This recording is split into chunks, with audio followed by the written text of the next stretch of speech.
दोस्तों, कैसे हैं आप लोग। नमस्कार। मैं हूं अवधेश कुमार। कामना करता हूं आप सब लोग अच्छे से होंगे। मैं आज पुनः फिर आप लोगों के बीच उपस्थित हूं एक नए टॉपिक के साथ। बहुत ही ज्ञानवर्धक आज का विषय रहेगा।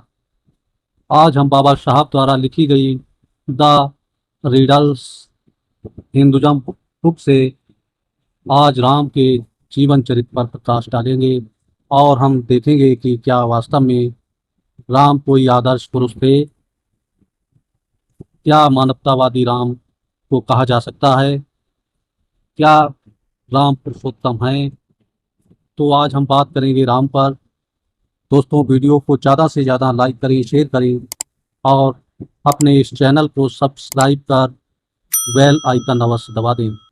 तो चलिए वीडियो शुरू करते हैं। तो दोस्तों, ये स्क्रीन पर रहा डिस्क्लेमर जिसे आप देख और पढ़ सकते हैं। वीडियो को ज़्यादा से ज़्यादा शेयर करें और अपने बहुजन साथियों को इस वीडियो से जोड़ें जिससे कि वो सच्चाई को जानें और समझें। वाल्मीकि की लिखी रामायण के नायक हैं राम। राम की कहानी बहुत संक्षिप्त है, साथ ही यह सरल भी है और इसमें कुछ भी सनसनीखेज नहीं है। राम दशरथ के पुत्र हैं जो अयोध्या आधुनिक बनारस के शासक थे। दशरथ की 3 पत्नियां थीं, कौशल्या, केकई तथा सुमित्रा। उनकी कई रखेलें थीं। केकई का दशरथ से विवाह कुछ शर्तों पर हुआ था जो राम के समय निश्चित नहीं की गई थी और दशरथ वचनबद्ध थे कि केकई जब कोई शर्त उसके सम्मुख रखेगी वह उन्हें माननी हुई। दशरथ को लंबे समय तक कोई संतान प्राप्त नहीं हुई। वह राज्य के उत्तराधिकारी के लिए अधीर थे। यह देखकर कि उनकी तीनों रानियों में से किसी भी को पुत्र उत्पन्न होने की आशा नहीं है, उन्होंने पुत्रेष्टि यज्ञ करने का निश्चय किया और ऋषि श्रृंगी को यज्ञ के लिए बुलाया। ऋषि ने यज्ञ संपन्न करके एक पिंड यानी कि गोल लड्डू बनाया और दशरथ की तीनों पत्नियों को खाने के लिए दिया। पिंड खाकर तीनों रानियां गर्भवती हो गईं और उन्होंने पुत्रों को जन्म दिया। दोस्तों, यहाँ गौर करने की बात है, इनके धर्म ग्रंथों में किस निंजा टेक्निक से बच्चे पैदा किए जाते थे। कोई पिंड में होता था, किसी को लड्डू खिला देने से बच्चा हो जाता था। तरह तरह के अलग अलग बच्चे पैदा करने के क्रियाकलाप इनके धार्मिक ग्रंथों में लिखे हुए हैं। कौशल्या से राम, केकई से भरत और सुमित्रा से 2 पुत्र लक्ष्मण और शत्रुघ्न उत्पन्न हुए। बाद में राम का सीता से विवाह हो गया। जब राम वयस्क हो गए तो दशरथ ने राम को राजपाट सौंपकर परिजनों को त्यागने का निश्चय किया। जब यह बात चल रही थी तो केकई ने कहा कि वह अब उस वचन की पूर्ति चाहती है जो विवाह के समय दशरथ ने दिया था। उससे पूछे जाने पर केकई ने बताया कि राम के स्थान पर उसके पुत्र को राज्य दिया जाए और राम को 12 वर्ष का वनवास। दशरथ बहुत नानुकुर करने के बाद मान गए। भरत अयोध्या के राजा हो गए और राम अपनी पत्नी सीता और सौतेले भाई लक्ष्मण के साथ वन को प्रस्थान कर गए।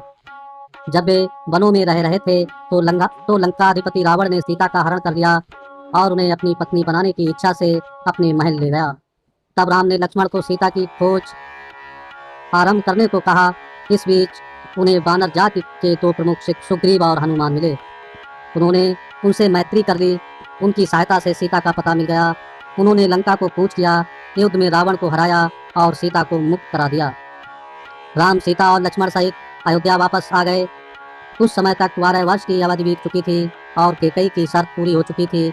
परिणाम स्वरूप भरत ने राज्य त्याग दिया और राम अयोध्या के राजा बन गए। वाल्मीकि के अनुसार रामायण की कथा का सार यही है। इस कहानी से ऐसा कुछ नहीं मिलता जिसमें राम को पूजनीय बनाया जा सके।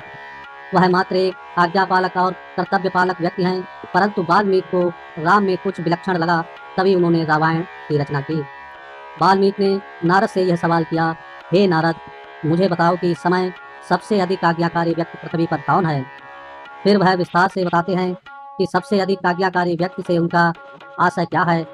वाल्मीकि कहते हैं, बलशाली, जो धर्मज्ञ हो, जो कृतज्ञ हो, सत्य को जानता हो, धर्म का पालन करता हो, जो विपदा में भी स्वार्थ त्यागने को तत्पर हो, व्यवहार में सद्गुणी हो, सभी के हितों की रक्षा करता हो, आत्मसंयमी और सुदर्शन हो, क्रोध का दमन कर सके, अनुकरणीय हो, अन्य सभी संपन्नता से ईर्षा न करे और युद्ध में देवताओं को भी दहला दे।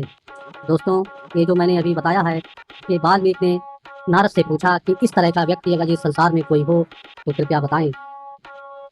नारद ने सोचने के लिए समय मांगा और काफी सोच विचार के बाद उन्होंने कहा, जिस व्यक्ति में ये सभी गुण हैं वह केवल दशरथ पुत्र राम हैं। गुणों के कारण ही राम को यह पद प्राप्त है। दोस्तों, आप भी सोचें, विचारें और पता करें कि क्या राम में ये सब गुण थे। परंतु क्या राम देवत्व के योग्य हैं? जो उन्हें देवत्व पूजनी मानते हैं उन्हें इन तत्वों पर विचार करना चाहिए। राम का जन्म ही अप्रत्याशित था और यह सोचा जा सकता है कि सच छिपाने का यह एक प्रतीक बना दिया गया कि उनका जन्म पिंड खाने से हुआ जो ऋषि श्रृंगी ने तैयार किया था, जबकि सच यह है कि उनका जन्म कौशल्या से ऋषि श्रृंगी के द्वारा हुआ था। हालांकि दोनों पति पत्नी नहीं थे। जो भी हो, उनका जन्म यदि बदनामी की बात नहीं है तो भी अप्राकृतिक तो है ही। राम जन्म से संबंधित अन्य अरुचिकर घटनाएं भी हैं जिनसे इनकार नहीं किया जा सकता। वाल्मीकि रामायण का आरंभ इसी बात से करते हैं कि राम विष्णु के अवतार थे जो दशरथ के पुत्र के रूप में उत्पन्न होने को तैयार हो गए थे। ब्रह्मा को इस बात का पता चला और वह सोचने लगे कि इस अवतार को पूर्ण सफलता मिले, इसलिए उनके बलशाली सहयोगी बनाए जाएं जो उनकी सहायता और उनसे सहयोग कर सकें। उस समय ऐसा कोई नहीं था। देवता ब्रह्मा का आदेश मानने के लिए तैयार हो गए और वे न केवल अप्सराओं जो कि वेश्याएं थीं, बल्कि यक्षों, नागों की कुमारी कन्याओं तथा ऋषों, विद्याधरों, गंधर्वों, किन्नरों और वानरों की वैद पत्नियों से भी व्यभिचार में लिप्त हो गए और उन्होंने राम की सहायता करने वाले वानर उत्पन्न किए। यदि उनका नहीं तो उनके सहयोगियों का जन्म तो कुकर्म से ही हुआ। सीता से उनका विवाह भी निर्विवादित नहीं है। सीता तो बौद्ध रामायण दशरथ जातक कथा के अनुसार राम की बहन थी। दोनों दशरथ की संतान थे। वाल्मीकि रामायण की सहमति और बौद्ध रामायण में दर्शाए गए संबंधों से मेल नहीं खाती।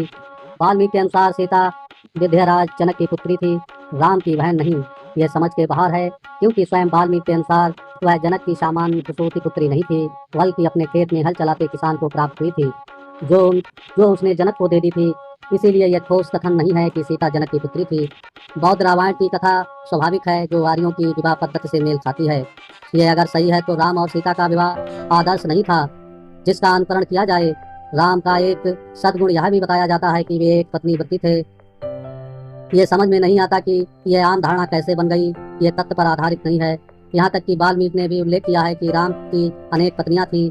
इनके साथ ही उनकी अनेक उपपत्नियां भी थीं। इस प्रकार वह अपने नाम निहात पिता के सच्चे पुत्र थे, जिनकी न केवल उपयुक्त 3 पत्नियां थीं बल्कि उनके अलावा दशरथ के भी अनेक पत्नियां थीं। अब हम उनके चरित्र की एक राजा और व्यक्ति के रूप में व्याख्या करें। उनके व्यक्तिगत जीवन के बारे में हम 2 घटनाओं का उल्लेख करेंगे।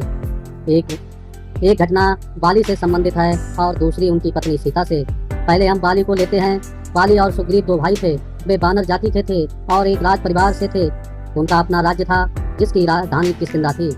जब बाली राजा था तो उसका मायावी नामक राक्षस से युद्ध छिड़ा हुआ था। द्वंद्व युद्ध में मायावी अपनी जान बचाकर भागा और एक गहरी खो में घुस गया। वाली ने सुग्रीव से कहा कि वह गुफा के भीतर जा रहा है, अतः वह बाहर गुफा के मुंह पर प्रतीक्षा करे।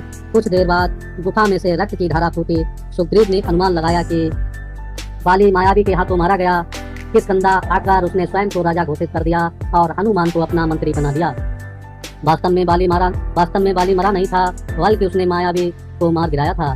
बाली गुफा से बाहर आया तो उसने देखा कि सुग्रीव वहां नहीं है। वह किष्किंधा आया तो यह देखकर चकित रह गया कि सुग्रीव राजा बना बैठा है। स्वाभाविक था कि इस दगाबाजी से वाली आग बबूला होता, क्योंकि इसका कारण भी स्पष्ट था। सुग्रीव को अटकल पर ही निर्भर नहीं करना चाहिए था। उसे देखना चाहिए था कि वाली की मृत्यु हुई है या वह जीवित है। दूसरे वाली का एक पुत्र था जिसका नाम अंगद था। वह वाली का वैध उत्तराधिकारी था। उसे राजा बनाया जाना चाहिए था। सुग्रीव ने ऐसा कुछ नहीं किया। यह विद्रोह का स्पष्ट मामला था।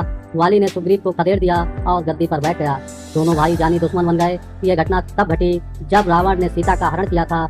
राम और लक्ष्मण सीता की खोज कर रहे थे। सुग्रीव और हनुमान किसी मित्र की तलाश में घूम रहे थे जो उन्हें वाली से राज्य वापस दिला सके। दोनों पक्षों में संयोग बस भेंट हो गई। जब दोनों ने एक दूसरे की कठिनाइयों को सुना तो उनके बीच एक समझौता हुआ। यह सहमत हुई कि राम वाली का वध करने और सुग्रीव को किष्किंधा का राज दिलवाने में मदद करेंगे। यह भी सहमति हुई कि सुग्रीव और हनुमान राम को सीता वापस दिलाने में सहायता करेंगे। वाली वध की योजना को कार्य रूप देने के लिए यह तय हुआ कि सुग्रीव अपने गले में माला पहन ले, जिससे धुंध युद्ध के समय आसानी से पहचाना जा सके और राम किसी वृक्ष की आड़ में छिप जाए और वहां से तीर चलाकर वाली को मार दे। इसी योजना के अनुसार धुंध युद्ध आयोजित किया गया। जब युद्ध हो रहा था तो सुग्रीव के गले में माला थी। वृक्ष के पीछे छिपे राम ने निशाना साधा। सुग्रीव किष्किंधा का राजा बना दिया गया। बाली की हत्या राम के चरित्र पर बहुत बड़ा धब्बा है। यह एक ऐसा अपराध था जो एक तरफा था, क्योंकि बाली का राम से कोई विवाद नहीं था। यह कायरता कही जा सकती है, क्योंकि बाली निहत्था था। यह एक सुनियोजित और सुचारित हत्या थी। अब हम यह देखते हैं कि उन्होंने अपनी ही पत्नी सीता को किस प्रकार से प्रताड़ित किया, उसके साथ कैसा व्यवहार किया। जब सुग्रीव और हनुमान ने सेना एकत्र कर ली तो राम ने लंका पर आक्रमण कर दिया। यहाँ भी राम ने वही चाल चली जो बाली और सुग्रीव के बीच चली थी। उन्होंने इस शर्त पर रावण के भाई विभीषण से सहायता ली कि रावण और उसके पुत्रों को मारकर विभीषण को राज्य दे दिया जाएगा। राम ने रावण और उसके पुत्र इंद्रजीत को मार डाला। युद्ध का अंत हो जाने पर राम ने सबसे पहले रावण की विधिवत अंत्येष्टि की।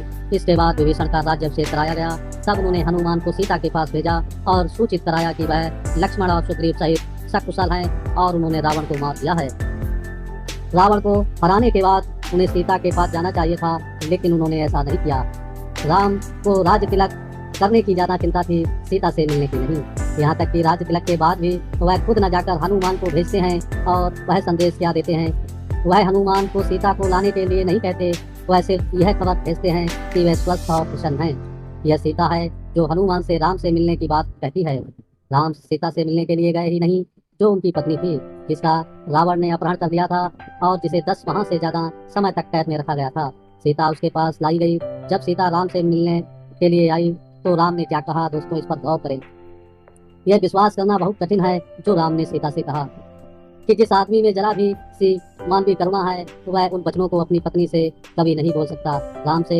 राम ने दुख से घिरी हुई अपनी पत्नी सीता को तब कहे थे ये वचन जब वह उससे लंका में मिले। यदि हमारे पास साक्षात वाल्मीकि की गवाही मौजूद न होती, राम ने कहा, मैंने अपने शत्रु तुम्हारे अपहरणकर्ता को युद्ध में परास्त कर तुम्हें इनाम के तौर पर पाया है। मुझे मेरा सम्मान मिल गया और मैंने दुश्मन को हरा दिया। मुझे परिश्रम का फल मिल गया और लोगों ने मेरी सैनिक शक्ति देख ली है। मैं अपनी अपकीर्ति मिटाने आया था। मैंने तुम्हारे लिए यह कष्ट थोड़े ही उठाया है। राम के सीता के प्रति किए गए इस व्यवहार से बड़ी क्या कोई और भी कठोर बात हो सकती है। वह यही नहीं रुके। राम ने आगे कहा, मुझे तुम्हारे चरित्र पर संदेह है। रावण ने तुम्हारा सील भंग किया होगा। मुझे तुम्हें देखते ही उबाल आ रहा है। मैं तुम्हें स्वतंत्र करना चाहता हूँ। जहाँ मन करे जाओ हे जनकसुता। मुझे तुमसे कोई लेना देना नहीं। मैंने तुम्हें जीता, इसका मुझे संतोष है। यही मेरा लक्ष्य था। मैं ये नहीं सोच सकता कि तुम जैसी सुंदर नारी से रावण ने आनंद नहीं लूटा होगा। स्वाभाविक है कि सीता उन्हें पतित और पुत्र कहती और स्पष्ट रूप से कहती जब हनुमान आए थे। अगर तभी उन्हें यह संदेश भिजवा दिया गया होता कि अपहरण के समय राम ने उन्हें मन से निकाल दिया है, अपहरण के कारण राम ने उन्हें अपने मन से निकाल दिया है, तो वे आत्महत्या कर लेती और उन्हें यह कष्ट नहीं उठाना पड़ता। उन्हें कोई अवसर दिए बिना सीता ने अपनी पवित्रता का प्रमाण दिया। वह अग्नि परीक्षा में सफल हुई।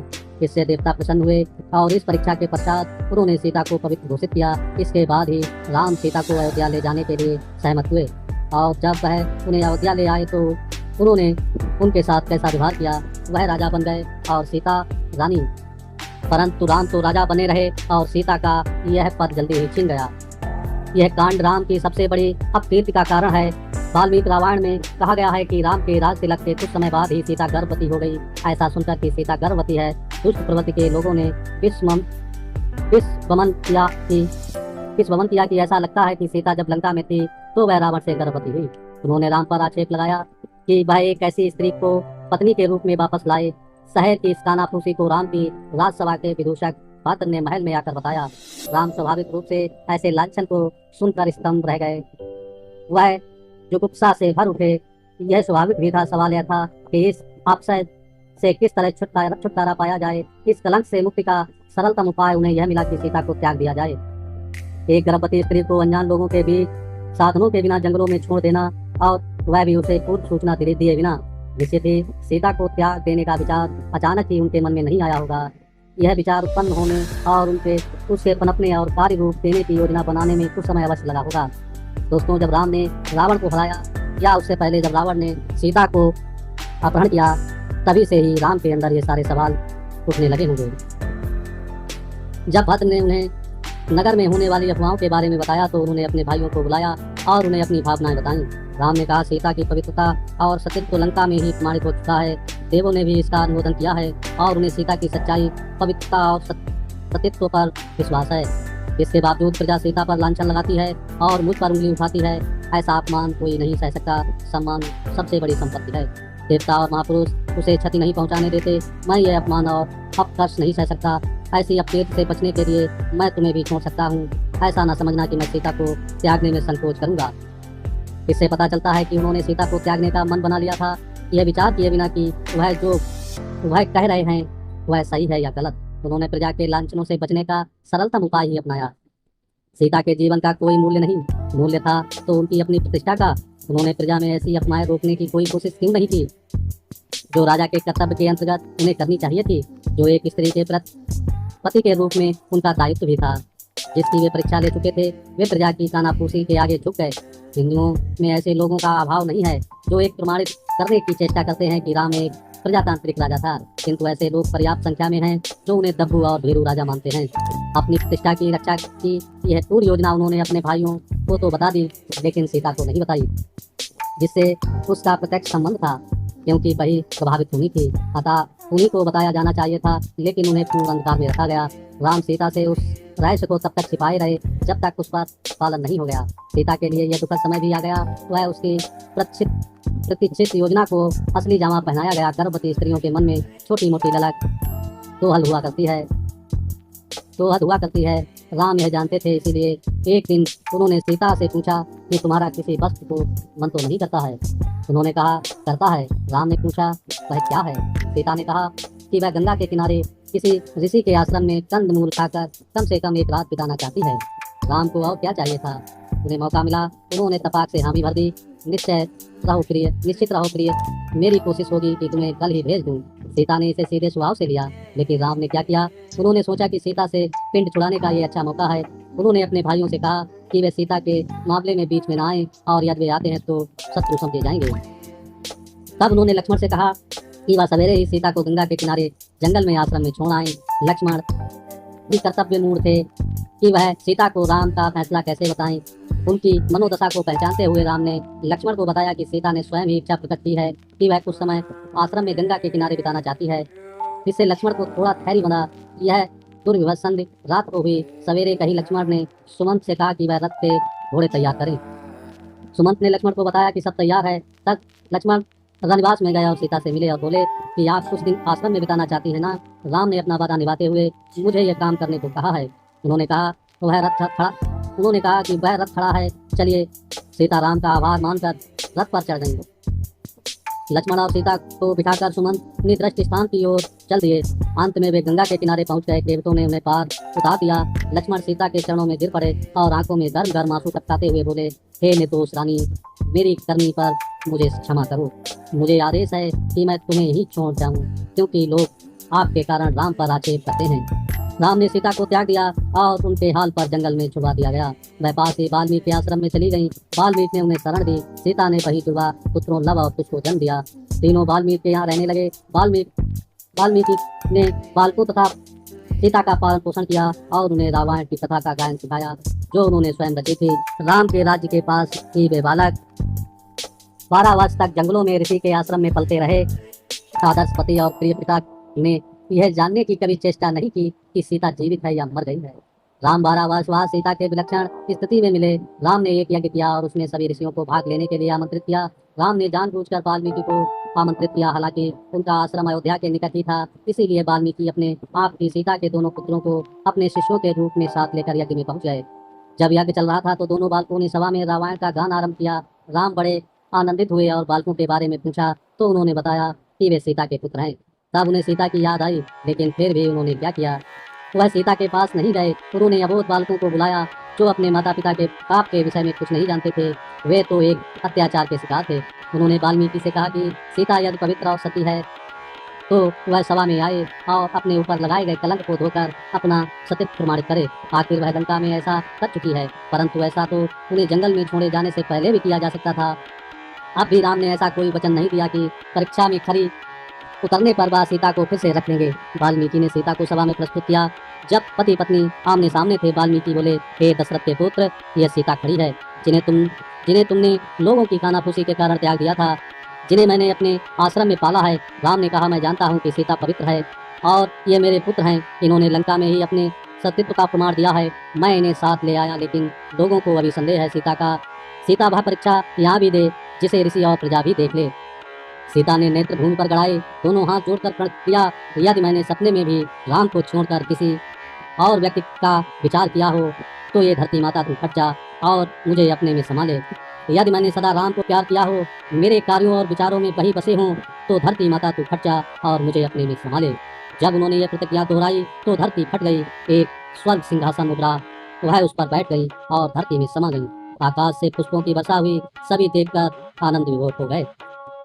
इसका अर्थ यह है कि सीता ने राम के पास वापस जाने के बजाय मर जाना बेहतर समझा। जिस राम ने उसके साथ कसाई से अच्छा व्यवहार नहीं किया था, यह है उन सीता की त्रासदी और राम भगवान का अपराध, जिसे लोग मर्यादा पुरुषोत्तम कहते हैं।